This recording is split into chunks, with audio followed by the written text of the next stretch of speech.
आप देख रहे हैं Aurangabad breaking today news. Please subscribe my channel, like, share and comment.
बिस्मिल्लाहिर्रहमानिर्रहीम। अल्हम्दुलिल्लाह आज जो है वक्फ बोर्ड से मुताल्लिक़ जमाम जो है तकरीबन अइम्मा मसाजिद हैं और मुअज़्ज़िन हैं और दीगर जो खुद्दाम हैं, इन सब लोगों ने मिलकर हाशमी साहब का इस्तक़बाल किया है। इसलिए कि वक्फ बोर्ड के जो अइम्मा और मुअज़्ज़िनीन और दीगर खुद्दाम हैं, ये बहुत ज़माने से अपनी तनख्वाहों में इजाफ़े के सिलसिले में कोशिश कर रहे थे। 12 कोशिशें हुई हैं और जो है बाकायदा जो मुलाकातें की गई, लेकिन अभी तक कोई उसके ऊपर फ़ैसला नहीं हो सका था, क्योंकि मौजूदा जो है चेयरमैन जनाब समीर काजी साहब से भी मुलाकात की गई और हाशमी साहब ने ख़ास तौर पर इस सिलसिले में जो है कोशिशें की हैं।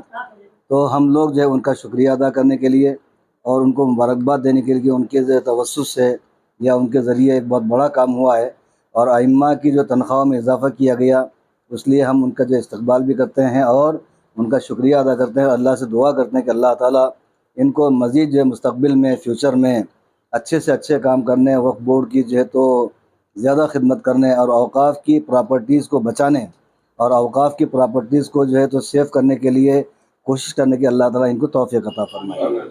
की जानिब से और आपकी मेहनतों की वजह से उलमाओं की जो तनख्वाहों में बढ़ोतरी हुई, उस पर क्या कहेंगे?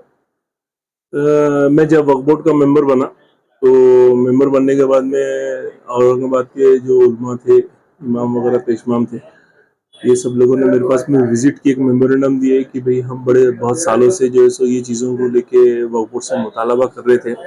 आज मुकामी वक्फ बोर्ड का मेंबर बना है तो हमको आपसे बहुत सारी उम्मीदें हैं, तो लिहाजा आप हमारे लिए कुछ करें बोल के। फिर मैंने उनके सामने ही सीओ साहब से बात किया। सीओ साहब ने भी उसके लिए हामी भरे और ये बोर्ड मीटिंग के अंदर, जो परसों बोर्ड मीटिंग हुई, वो बोर्ड मीटिंग के अंदर वो प्रपोजल रखा गया। तो अल्हम्दुलिल्लाह प्रपोजल जब रखा गया तो फिर मैंने अपनी तरफ से जो इमाम पेशमाम वगैरह थे उन सब की बाजू रखा। तो चेयरमैन साहब ने, सीओ साहब ने, डिप्टी सीओ ने और दूसरे जो बोर्ड मेंबर हैं उन्होंने उसके लिए हामी भरी और अल्हम्दुलिल्लाह फिर भी फंड कम होते हुए भी वक्फ बोर्ड के अंदर जो फंड्स है, फंड्स की थोड़ी सी की दिक्कत होने के बावजूद भी सब बोर्ड मेंबरों ने, सीओ ने और डिप्टी सीओ ने जो है सो उसके ऊपर हामी भर के जो है सो प्रपोजल को वो किया। और इसके अंदर हमारे जो सुप्रिटेंडेंट साहब है, जो शाकिर साहब है, उन्होंने भी प्रपोजल ताबड़तोड़ बना के बोर्ड के सामने रखा। मैं उनका भी शुक्रगुजार हूँ, सीओ साहब का, चेयरमैन साहब का। चेयरमैन साहब ने भी इसके अंदर हामी भरी और उन्होंने भी अपना फर्स्ट रेडीनेस बताए और दीगर बोर्ड मेंबर्स ने भी जो है सो उसके लिए हामी भर के काम करके बहुत लिया। सालों से ये प्रॉब्लम था, पगार बढ़ नहीं रही थी, बढ़ी है, कितने % बढ़ी है और कितना उनको उलमाओं को उसका फायदा है? इसमें टोटल औरंगाबाद के अंदर नहीं, पूरे महाराष्ट्र के अंदर 60 मस्जिदें ऐसी हैं जो वक्फ बोर्ड के अंडर है। तो जितनी भी मस्जिदें वक्फ बोर्ड के अंडर आती है तो उनकी ही पेशमाम की और इमाम की तनख्वाह और मौज़म की जो तनख्वाहें हैं वो बोर्ड देता है। तो टोटल महाराष्ट्र के अंदर 60 मस्जिदें ऐसी हैं और जिसके अंदर इमाम की पहले तनख्वाह थी, जैसा अभी बात हुई, इनका ऐसा बोलना है कि भाई 2010 से जो सो ये चीज़ों को लेके लड़ रहे थे और बाद में इसको एक 2015 में एक्सटेंशन मिला था। और 2015 से लेकर आज 24 साल 9 साल से लोग अपने मुताबिले के लिए लड़ रहे थे बोर्ड के साथ में। ठीक है, बोर्ड के भी अपने मसाइल लेते, फंड का मसला रहता, लेकिन अल्हम्दुलिल्लाह अल्लाह का एहसान रहा कि वो चीज़ें कंप्लीट हो गई और 60 मस्जिदों को और 60 इमामों को इससे फ़ायदा होगा। जो कि पहले 10,000 रुपये पगार थी, आज 12,500 कर दिए, और मौज़म की जो पगार थी 6,000 थी, उसको 7,000 रुपये कर दिया। आने वाले वक्त में और बोर्ड के ताल्लुक से क्या क्या होना चाहिए वक्फ बोर्ड के? वक्फ बोर्ड में यही है कि भी मेरा पहले बोलना है कि माशरे के अंदर, समाज के अंदर बोर्ड की तरफ से हम ये कोशिशें कर रहे हैं, चेयरमैन साहब ने भी, सीईओ साहब ने भी चीज़ों को सपोर्ट कर रहे हैं। उनका भी प्रपोजल्स ऐसा है कि समाज के अंदर सबसे पहली चीज़, कोई भी समाज हो, मुस्लिम हो, हिंदू हो, कोई भी समाज हो, दलित समाज हो हमारा, इसके अंदर एजुकेशन के लिए लोगों को कैसा जो है सो हम प्रोत्साहित करें और एजुकेशन की तरफ कैसा लाए, क्योंकि मुल्क हमको जो है सो, जैसे कि मोदी साहब का वो है, विजन है कि डेवलपमेंट होना चाहिए हिंदुस्तान के अंदर। तो हिंदुस्तान को डेवलप करने के लिए हमको समय पहले सब माशरे के अंदर, सारे समाजों के अंदर एजुकेशन को लाना चाहिए। गवर्नमेंट भी एजुकेशन के लिए सपोर्ट कर रही, लेकिन लोग अपने तरफ से एजुकेशन की तरफ नहीं जा रहे। तो हमारा यही बोलना है कि समाज को भी, ये आपके माध्यम से मैं एक ही चीज बोलना चाह रहा हूँ कि अपने बच्चों को, कोई भी समाज का हो, हिंदू समाज हो, मुस्लिम समाज हो, दलित समाज हो या कोई और समाज हो, अपने बच्चों को एजुकेशन की तरफ खींचे, बच्चों को एजुकेशन की तरफ लाए, पढ़ाए उन्हें। अगर वो पढ़ेंगे तो हमारा मुल्क और हमारा देश मजबूत होगा। तो हम भी यही कोशिश करें कि समाज जो है सो एजुकेटेड हो। बोल के मस्जिदों से लगकर भी देखा जा रहा है कि पान टपरिया भी है, क्या उस पर भी कुछ कार्रवाई होंगी, क्योंकि वो भी माशरे को खराब करने वाली चीज है? देखिए, मैं एक बात बोलूँ आपको, पान टपरी अल्हम्दुलिल्लाह मैं और मेरे खानदान में तो आपको कोई पान सिगरेट वाला मिलेगा नहीं, लेकिन बड़े दुख के साथ मुझे कहना पड़ रहा है यहाँ पे आपके माध्यम से कि मस्जिदों के अहाते के अंदर पान की टपरियों को किराए से दिया गया और वही किराए से मस्जिद का, इमाम का और पेशमाम का खर्चा उठाया जा रहा। वो मेरी नज़र में गलत है। ठीक है भाई, मस्जिद में अगर आपको इनकम, सोर्स ऑफ इनकम अगर कम है तो देखिए अल्लाह ताला देने लेने वाला है, लेकिन आप बोलेंगे कि हम पान टपरी को जगह किराए पे देंगे और उनसे किराया वसूल के हम हमारे अखराजात पूरे करेंगे, ये गलत है। वजह ये कि पान टपरी की जगह पे आप किराने की दुकान को भी दे सकते, स्टेशनरी की दुकान को भी दे सकते। आप पान की टपरी से ही इनकम होना ये जरूरी नहीं है, आप वो इनकम दे सकते।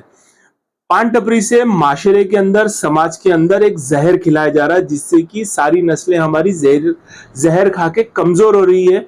और ना आजकल के जो नौजवान बच्चे हैं ये चीजों को नहीं समझ रहे। मैं आपके माध्यम से नौजवान बच्चों को यही एक संदेश देना चाह रहा हूं कि आप सुपारी और तंबाकू आप एक गोश्त के लोथड़े के अंदर डालो और सुबह तक वो हाल क्या होता देखो। आज आप उसको बड़े चाव के साथ में खा रहे, सिर्फ एक 5 मिनट और 10 मिनट का उसका मजा मिलता है, नशा मिलता है, लेकिन आप नशे की तरफ जा रहे हैं, आपकी बॉडी कमजोर हो रही है। तो मैं जितने भी मसाजिदें हैं जिनके आसपास पान टपरियां हैं और जो मस्जिदों के अंदर, हाथे के अंदर पान टपरियां हैं, मैं आपके माध्यम से पूरे मस्जिद वालों को ये गुजारिश करूंगा कि भाई आप पान टपरी वालों को अपने हाथे से खाली कराएं और वहां पे कोई अच्छी दुकान को किराए से दें, और अगर कोई खाली नहीं कर रहा आप हमसे मुतालबा करें, हम वो करेंगे, क्योंकि इससे माशरा खराब हो रहा, नस्लें खराब हो रही हमारी। हम चाह रहे कि हमारे नस्लें खराब ना हो और समाज की, कोई भी हो, हिंदू हो, मुस्लिम हो, कोई भी हो, ये सब हमारे भाई है। इनकी भी, जो हिंदू भाई भी खा रहे अगर होंगे, खाते होंगे, तो उनकी भी नस्लें खराब हो रही, जाहिर सी बात है। तो इसके लिए एक रेवोल्यूशन आना चाहिए हिंदुस्तान के अंदर कि भाई अपने बच्चों को अपन ने कैसा सुधारा जाए। ये चीजों के अब इंशाल्लाह हम काम करेंगे और जितने भी मस्जिद वालों को हम एक लेटर लिखेंगे, अगर वो मस्जिद वाले उस चीज के ऊपर एक्ट नहीं करेंगे तो हम मस्जिद पे भी कार्रवाई करेंगे और वो पान टपरी पे भी कार्रवाई करेंगे।